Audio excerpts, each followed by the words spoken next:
श्री राम जी के समान शील और स्नेह का निर्वाह करने वाला दूसरा और कौन है। ऐसे शील सिंधु कृपा सिंधु श्री राम विपिन वास करके नर लीला कर रहे हैं।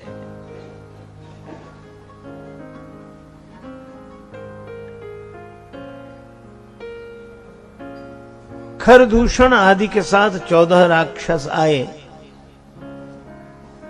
तो श्री राम जी ने लक्ष्मण जी से कहा कि श्री सीता जी को लेकर गिरी कंदरा में चले जाओ।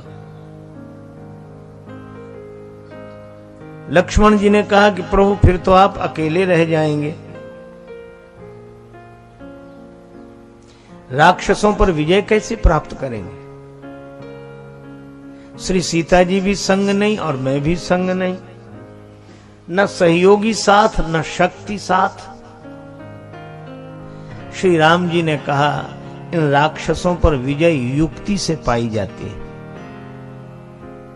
वह युक्ति क्या है? भगवान ने कहा अकेले रह जाओ। इतना बढ़िया संकेत है। श्री लक्ष्मण जी ने समझना चाहा, प्रभु ने कहा बाद में समझाएंगे, अभी जाओ। पर कितना सुंदर संकेत, राम जी अकेले रह गए।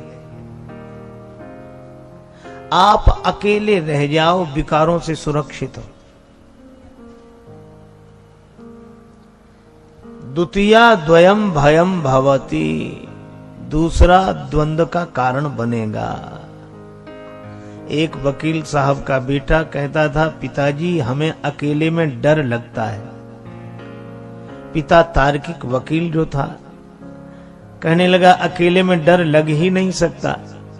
वकील का बेटा बोला हमको तो अकेले में ही डर लगता है।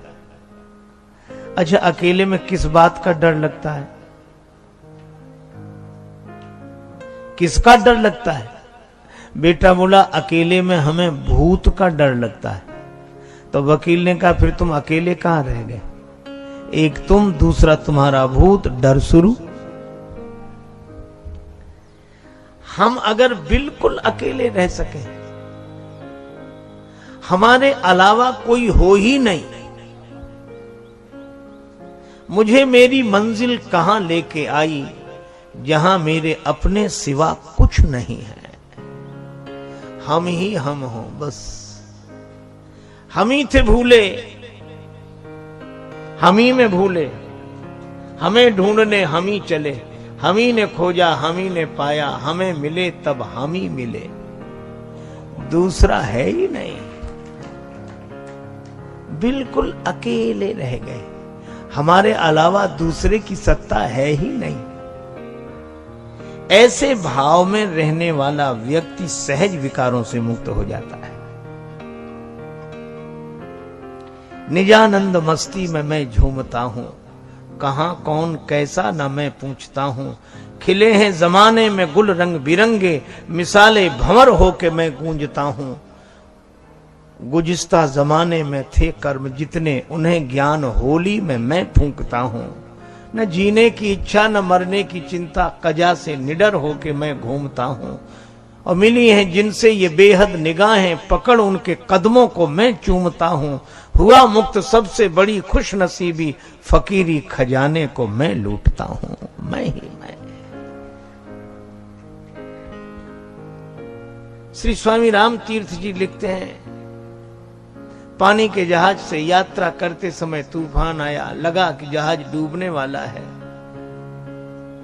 स्वामी जी का मन घबराया, तो स्वामी जी तुरंत अपने मन को डांटते हुए कहते हैं, कांपता है दिल तेरा अंदेश ऐ तूफान से क्यों। ना खुदा तू, लहर तू, किश्ती भी तू, साहिल भी तू ही तू है, दूसरा है ही नहीं। और जब दूसरा न बचे तो द्वंद्व होगा कहां से। श्री राम जी कहते हैं बस मैं अकेला रह जाऊं, और अकेले ऐसे रहे कि सबके भीतर राम ही राम, राम ही राम, राम ही राम। जिधर देखो उधर राम जी ही राम जी, राम जी ही राम जी। देखई परस्पर राम करी संग्राम, रिपुदल लरी मर्यो। सारे राक्षस आपस में लड़कर मिट गए, सारी बुराइयां मिट जाएंगी अगर केवल श्री राम रह जाए, राम रह जाए। इसीलिए हम लोग परस्पर बोलते हैं तो कहते हैं राम राम। इसका अर्थ ही यह है कि इधर भी राम और उधर भी राम, सामने वाले में भी राम। प्रणाम करना जिसको कर रहे हैं उसमें भी राम, और जो प्रणाम कर रहा है उसमें भी राम।